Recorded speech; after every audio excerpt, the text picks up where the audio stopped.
E olha só quem cheguei aqui de surpresa para mais um módulo. Para você que tinha achado que tinha acabado tudo, né? Como diria Choque de Cultura, achou errado, otário. Estamos aqui novamente, mas brincadeiras à parte, eu achei que essa seria de fato a melhor forma para falar sobre um tema que eu julgo muito importante, mas às vezes pouco lembrado, vamos dizer assim, que é o que eu chamo de o poder do inesperado. Tá? Bom, lembra lá no módulo 2, quando a gente falou do mercado de vendedores e de compradores? Quando eu fiz isso, né, quando a gente falou sobre isso, eu passei também por outros dois pontos que era sobre a importância da verdade, né? Então que as pessoas buscam coisas reais e a gente vive num mundo pós-verdade, né? Tem a história da fake news. É muito fácil ser verdade, tipo, ou construir, em teoria, uma verdade. E também sobre a importância da experiência. Bom, o papo aqui, ele é bem conectado com esse ponto da experiência, tá? Mas, antes de ir para frente, eu queria propor que a gente tivesse um momento de pensamento aqui.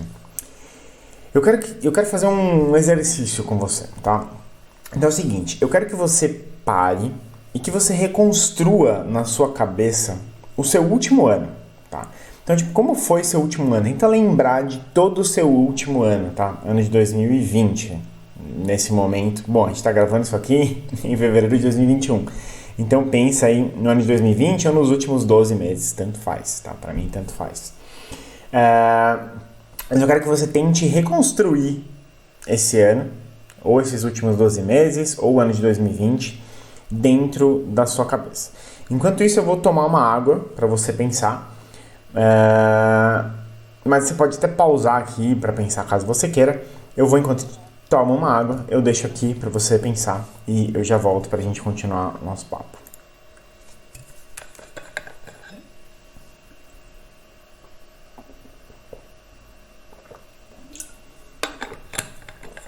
Bom, voltei. Acho que deu tempo de pensar um pouquinho só. Mas o grande ponto aqui é o seguinte: você provavelmente vai lembrar de algumas coisas, mas você não vai lembrar de 100% de tudo que aconteceu no mínimo detalhe, certo? Vai ser provavelmente isso que aconteceu. Mesmo que você pause esse vídeo, que você pense realmente com todos os detalhes, você não vai lembrar de tudo, tá? Então, para facilitar, vamos para uma outra fase desse exercício, que é você fazer essa reconstrução, né? Mas só do mês passado, só do último mês que você viveu. Então, para e faz exatamente esse exercício do mês passado, tá? Vou deixar aqui de novo mais o pensa, mas você pode pausar de novo esse vídeo, tá? O que vai acontecer? Quer dizer, não o que vai acontecer, porque eu não sou a mãe de Ná. Nossa, a mãe de Ná é muito velho, né? Talvez vocês nem conheçam a mãe de Ná. Bom, não vou ser nenhuma adivinha aqui, mas provavelmente você vai notar que esse mesmo padrão ele se repete, né? Onde você lembra de alguns momentos, mas não vem na sua cabeça absolutamente todos os detalhes de todas as horas que você viveu nesse período. Isso é completamente natural. Tem inclusive alguns estudos que dizem que se a gente para contar toda a nossa vida, né? Se a gente é provocado a falar, olha, agora você senta aqui e, cara, me conta toda a sua vida, no máximo de detalhes que você conseguir, no máximo de detalhes que você lembrar e tudo mais, a gente tende a falar por 3 a 4 horas. Em alguns casos mais, né, de pessoas que têm um pouquinho mais de memória, mas essa aqui é a média que a gente acaba falando.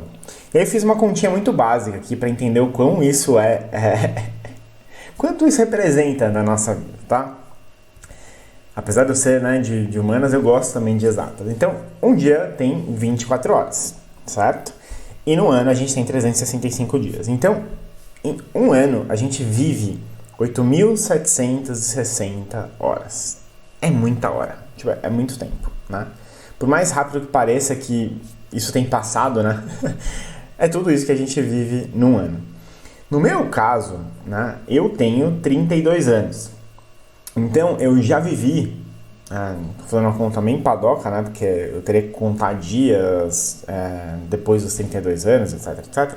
Mas, vamos imaginar só os 32 anos completos, eu vivi já 280 mil horas de vida. Né? Eu tenho 280.320 horas de vida em 32 anos.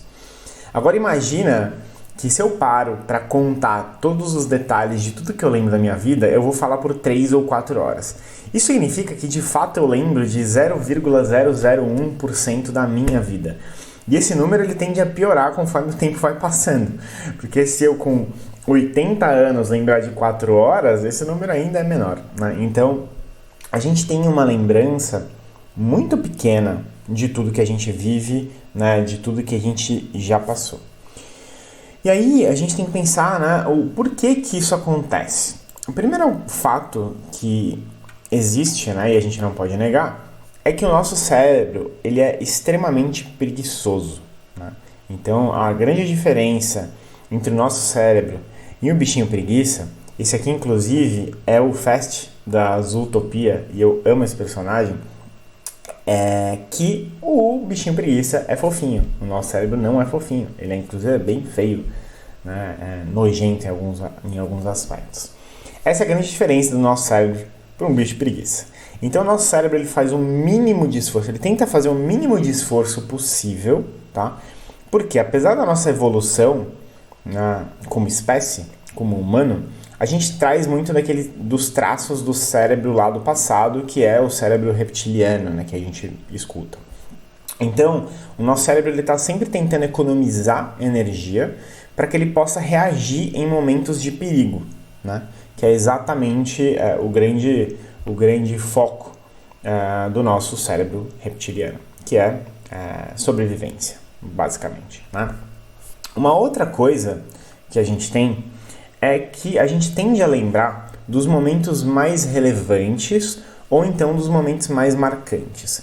Porque são esses momentos que constroem as memórias que a gente tem, né? Então, a gente para pensar de algumas memórias que a gente tem, às vezes a gente tem a memória do cheiro da casa da nossa avó, que a gente passou alguns momentos especiais lá, coisas nesse sentido. Ou então é uma música que te lembra de alguma coisa, música que lembra, sei lá, sua adolescência, um momento marcante da sua adolescência e tudo mais. Também pode ser, tipo, um fora que você levou. Às vezes a gente tem aqui na nossa mente, muito forte, uma memória de um fora histórico que a gente levou na nossa vida, uma bota que a gente levou por aí. Ou até mesmo o sabor de uma comida. Então, às vezes a gente come uma comida, vou dar o meu exemplo aqui, né? Eu moro fora do país, então eu tenho lembranças de alimentos que eu gosto muito que me lembram o Brasil, me lembram minha casa, minha família e tudo mais. Então a gente tem essas memórias, né? Então a gente tem essas memórias sempre pautadas em momentos que são relevantes, momentos que são marcantes pra gente. E essas memórias, então, elas são sempre vinculadas ao que eu vou chamar aqui de picos emocionais, tá? Isso, como a gente pode ver nos exemplos aqui, tanto picos emocionais positivos, como, é uma música que lembra um momento marcante da minha adolescência, né? Uma comida que lembra, sei lá, minha família, alguma coisa assim, mas também picos emocionais negativos, como a bota que a gente levou ali vou colocar na adolescência também, vai, porque a adolescência acho que é o momento que ali a gente realmente guarda as coisas com um pouco mais de foco, tá? Então a gente tem memórias boas, mas a gente também tem memórias que não são nada boas algumas vezes, né? Então a gente entendendo isso e a gente conseguindo enxergar esses padrões na gente, focado, né, sempre nesses momentos de maior carga emocional, seja positiva, seja negativa, eu acho que vale trazer isso para o nosso relacionamento com as marcas, com o nosso negócio. Ou então, no nosso caso aqui, o relacionamento das pessoas com a nossa marca ou com o nosso negócio, né? Se lá atrás a gente falou, né, no módulo 4 que marcas são percepções, a gente tem que automaticamente pensar que as marcas, elas estão vinculadas, né, essas percepções, na verdade, elas estão vinculadas a memórias que a gente cria com a marca, né? Então, vou trazer aqui outros exemplos, né? Por exemplo, Coca-Cola, a gente lembra do almoço da família, né? A gente tem essa memória criada, não só obviamente pelo que a gente viveu, mas também por comunicação, né? Mas isso é uma memória criada pra gente. Então as marcas, né? A percepção que a gente tem das marcas normalmente é através de memórias que a gente criou no meio do caminho, e essas memórias, lembra, são criadas através de picos de emoção, sejam positivas ou negativas, tá? E aí eu quero trazer um conceito que é chamado de regra pico e fim, traduzindo, né? Que basicamente defende que em uma experiência, né, a gente tende a ignorar quase que a duração completa dessa experiência, assim como a gente faz com tudo, né, como a gente viu aí que a gente só lembra 3 horas da nossa vida, e a gente leva em consideração na nossa avaliação daquela experiência os momentos de pico, então de novo, os picos negativos e os picos positivos, né, e o fim, tá, que é o seu último momento, né, com aquilo, que é o que a gente normalmente escuta por aí como grande finale, né? A gente sempre usa essa palavra aí quando a gente termina uma coisa em alta, de uma forma muito positiva, tá? Quando a gente vai para o mundo de eventos, isso fica muito, muito fácil de ver. Então eu vou usar isso para exemplificar aqui essa ideia, tá? Então imagina que você vai no show de uma banda ou de um cantor que você realmente gosta muito, tá? Aí essa banda tá marcada para começar o show às 9 da noite, são 9h45 e nada dessa banda entrar, né? Nada da banda entrar. Você tá ali, né? Você tá na expectativa, mas você começa a ficar meio puto, né? Você fala, pô, 45 minutos. Daí você pensa, né? Ainda mais quando é um dia de semana. Puta, o show vai terminar super tarde, eu vou ter que pegar o carro, vai estar trânsito para sair, ou então vou ter que esperar o transporte público, vou chegar em casa super tarde, amanhã eu vou acordar morto para ir para o trabalho. Bom, a gente começa, né, a criar toda essa situação e começa a construir esse pico negativo, tá? Nesse caso é um pico negativo. A gente tem esse pico emocional negativo. Daí a banda entra, enfim, faz um puta de um show super legal, né? Tá rolando esse show e de repente o vocalista, né, dessa banda desce do palco, é uma pessoa que você é apaixonado, e ele vem e te dá um abraço, tipo, ele tira uma foto com você, te dá um abraço, dá um microfone pra você cantar, você canta tudo errado porque é inglês e você tá meio emocionado e tal. Isso cria um pico muito positivo, emocional em você daquele show, tá? E aí ele termina o show com a música que você mais gosta. Assim, super no alto, né? Tipo, puta, uma música que você é apaixonada, que te lembra coisas super positivas e tal, e aí acaba o show. Você tende, numa experiência como essa, né, usando exatamente esse exemplo, você tende a quase que ignorar todo o show, então você tende a esquecer praticamente todas as outras músicas, tipo, você sabe que elas aconteceram, né, mas você não guarda os momentos dessa música, e você vai guardar essas como as principais lembranças. Do tipo, como foi o show? Ele atrasou para começar, mas pô, o show foi super legal, teve uma hora que ele desceu e eu tava lá na frente, ele tirou uma foto comigo, eu tenho aqui uma foto com ele, blá, blá, blá, e pra fechar com chave de ouro, ele terminou com a música que eu mais gosto. Então, a gente consegue enxergar isso, né, num evento que é muito claro, e é claro que às vezes você tem só as coisas, eu tô trazendo aqui um exemplo super positivo, mas às vezes pode ser um exemplo super negativo. Então eu lembro, vou trazer um exemplo aqui de um show antigo, eu não participei, eu não tinha idade para isso, mas o show do Nirvana aqui no Brasil, se eu não me engano, foi no Rock in Rio. Foi um show que ele tocou 2, 3 músicas, saiu, não acabou o show, então ali foi uma experiência completamente negativa, tá? Então podem ter as duas coisas aí nesse sentido, tá? E no nosso relacionamento com uma marca, isso também é verdade. Eu usei o exemplo de um show porque é fácil de identificar isso num show, mas isso também acontece no nosso relacionamento com marcas. Vamos partir do seguinte princípio, tá? Quando a gente compra alguma coisa, a gente sempre carrega uma expectativa. A gente sempre tem uma expectativa em cima da compra que a gente tem, tá? Existe um lado mais básico dessa expectativa, tá? Que é um lado onde a gente espera que o produto ou o serviço cumpra com aquela tarefa que ele se propõe a cumprir, né? Então, se eu compro uma vassoura, eu espero que ela varra, né? Então, tem essa primeira expectativa que está muito mais pautada com o uso do produto, funcionamento do produto. E aí entram 2 pontos que a gente falou no decorrer da nossa jornada aqui, que são a qualidade, que é o mínimo esperado, né? A gente falou de qualidade quando a gente estava falando sobre pontos de diferenciação, que isso não é um ponto de diferenciação, isso é um mínimo esperado, então a gente precisa entregar essa qualidade, que é a vassoura precisa varrer, nesse caso aqui, né? E a importância de ter uma consistência em todos os canais, seja o canal de comunicação e a forma que você resolve os problemas. Então a gente deu até o exemplo, acho que eu dei o exemplo do Nubank e dei o exemplo também da After Hype, né? Que é quando você tem uma experiência com o Nubank, né, que se posiciona como um banco inovador, um banco digital, um banco despojado, você não pode ter uma experiência que seja exatamente oposta.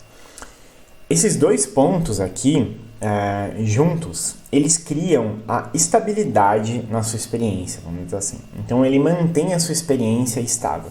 Se você tem um produto ou serviço que entrega o que se propõe e você é consistente nisso, então você fala de uma forma consistente, você age de uma forma consistente, né? Se você consegue fazer isso, você consegue manter uma experiência estável, tá? Então, esses são 2 fatores nessa equação da expectativa que a gente carrega, tá? Mas, ao mesmo tempo, a gente tem uma outra expectativa, que é uma expectativa que está mais vinculada com a satisfação que a gente tem, né? De se sentir bem com aquela compra, de ter uma boa experiência com aquela compra, de, se sentir realmente realizado com aquilo que aconteceu. E aí, para mim, entra o terceiro ponto, que é exatamente esse o foco desse bate-papo aqui, que é o poder do inesperado, tá?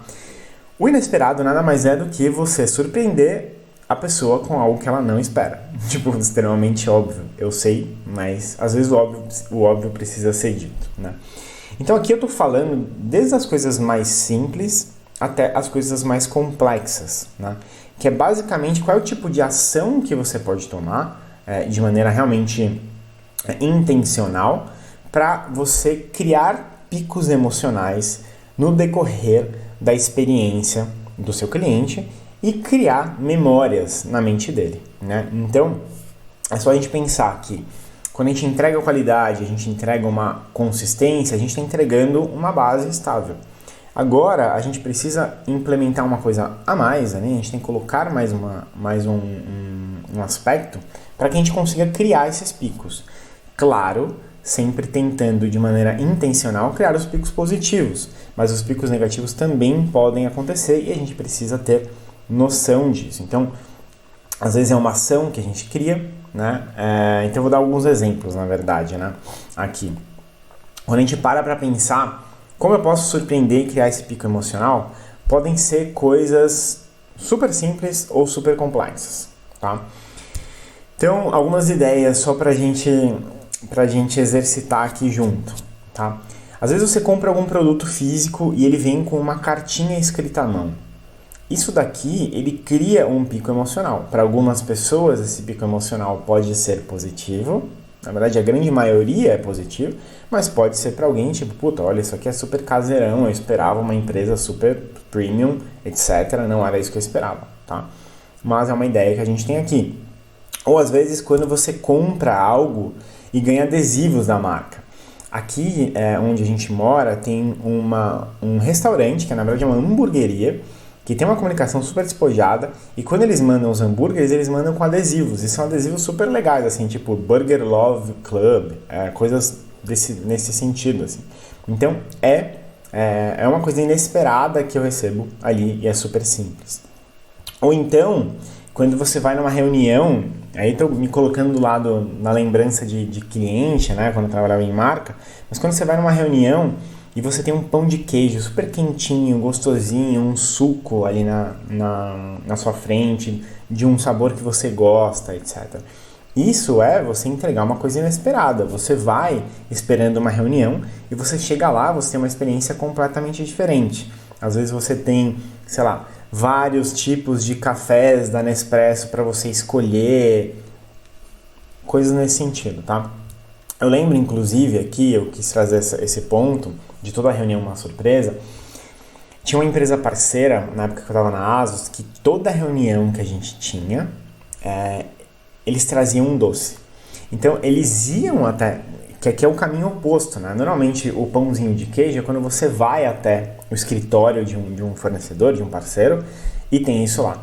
Essa experiência que eu estou trazendo aqui é de uma empresa que ia até a ASUS, no caso, e até onde eu estava, mas sempre tinham cuidado de levar alguma coisa. E era sempre alguma coisa diferente. Então, junto com a reunião, sempre tinha essa expectativa, até do tipo, nossa, mas o que será que vai rolar hoje, né? Então, era uma coisa super bacana que tinha. Uma outra coisa, que aqui até tem dois sentidos, né? É uma amostra grátis de um produto. Então, por exemplo, vamos imaginar que você compra um perfume de uma loja e a loja manda uma amostra grátis de um creme para mão, né? Aqui, além de surpreender, né, com um pico provavelmente positivo, fala, nossa, ganhei uma coisa aqui que eu não estava esperando, você ainda dá um gostinho do produto e a pessoa pode gostar e comprar esse produto. Isso ainda tem dois aspectos, né? Tem o aspecto de surpreender, mas tem até o aspecto estratégico de você... Lembra quando a gente falou de cross-sell, de upsell, de downsell? Isso também é uma forma de você conseguir manter esse relacionamento com o mesmo cliente a longo prazo. Então, é uma ideia um pouco mais elaborada, vamos dizer assim, que funciona. Ou, até mesmo, esse slide vermelho aqui. Esse slide vermelho é uma coisa que eu estou gerando um pico emocional em você que você não esperava esse slide. Porque você está vendo mais de 6 horas de conteúdo aqui, branco e preto praticamente. Então, quando eu faço isso, eu também gero esse pico em você, tá? Esse aqui é um exemplo muito simples, mas é para você entender.